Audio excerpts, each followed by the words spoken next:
কিছুমান দিন সাধাৰণ নহয়। আজিৰ দিনটো তেনেই বিশেষ, কাৰণ আজি আমাৰ বেবীৰ প্ৰথম মন্দিৰ ভ্ৰমণ।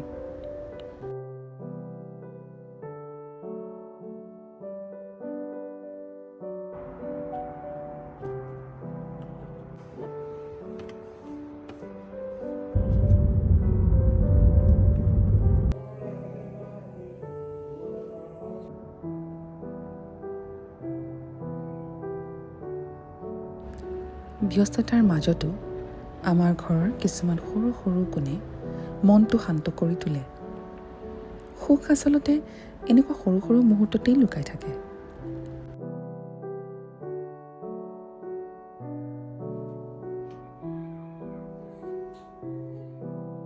তাৰ পিছত আৰম্ভ কৰিলোঁ মন্দিৰলৈ নিয়াৰ বাবে প্ৰসাদ সাজু কৰা।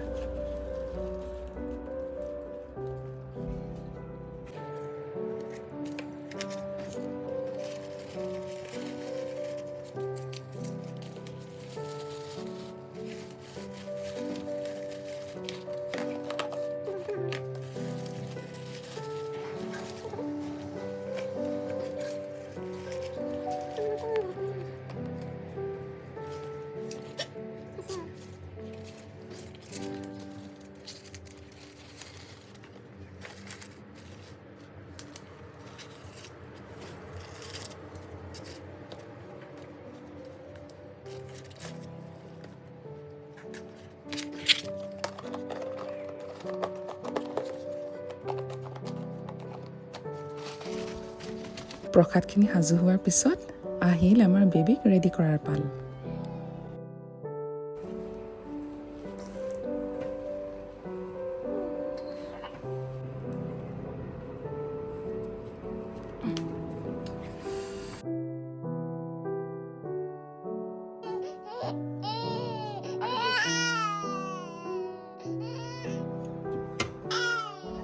আলমাৰীৰ পৰা কেইবাটাও ড্ৰেছ উলিয়ালোঁ, কিন্তু এতিয়া বহুত কাপোৰেই তাৰ গাত সৰু হৈ গৈছে।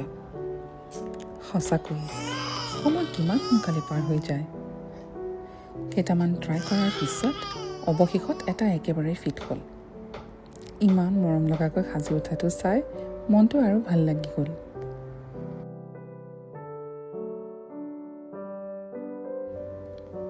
সকলো ৰেডি হোৱাৰ পিছত আমি ওলাই গ'লোঁ।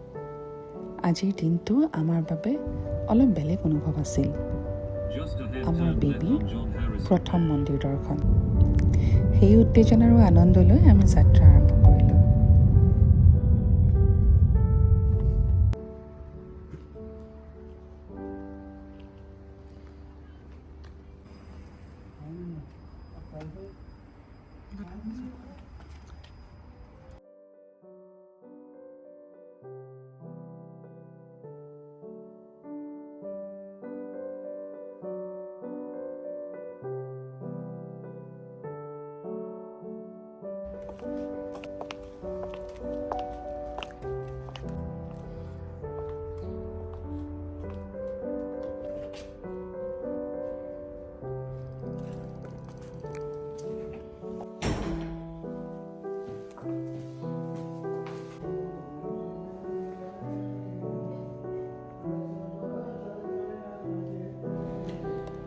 ঘৰৰ পৰা অনা প্ৰসাদখিনি মন্দিৰৰ কমিটিৰ এজন সদস্যক আগবঢ়াই দিলোঁ। বিদেশত থাকিলেও নিজৰ সংস্কৃতি আৰু পৰম্পৰাবোৰ এনেদৰে জীয়াই ৰাখিব পৰাটো আমাৰ বাবে বৰ মূল্যৱান অনুভৱ।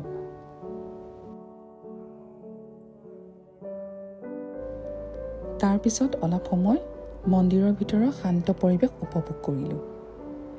ইমান শান্ত লাগিছিল যে কিছু সময় কেৱল বহি থাকিবই মন গৈছিল।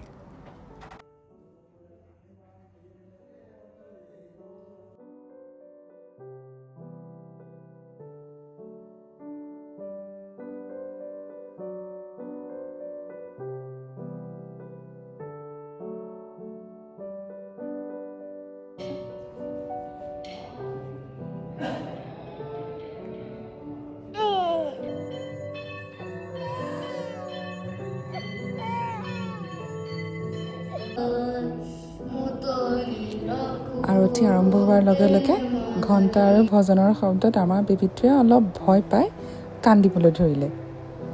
প্ৰথমবাৰৰ অভিজ্ঞতা আছিল নহয়, সেয়ে হয়তো সকলোখিনি তাৰ বাবে নতুন লাগিছিল।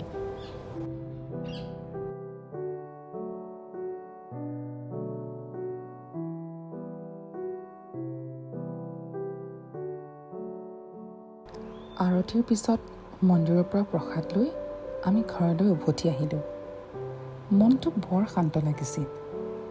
দিনটো ধুনীয়াকৈ পাৰ হ'ল বুলি অনুভৱ হৈছিল।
ঘৰ পাই প্ৰথমে প্ৰসাদখিনি খুলি চালোঁ।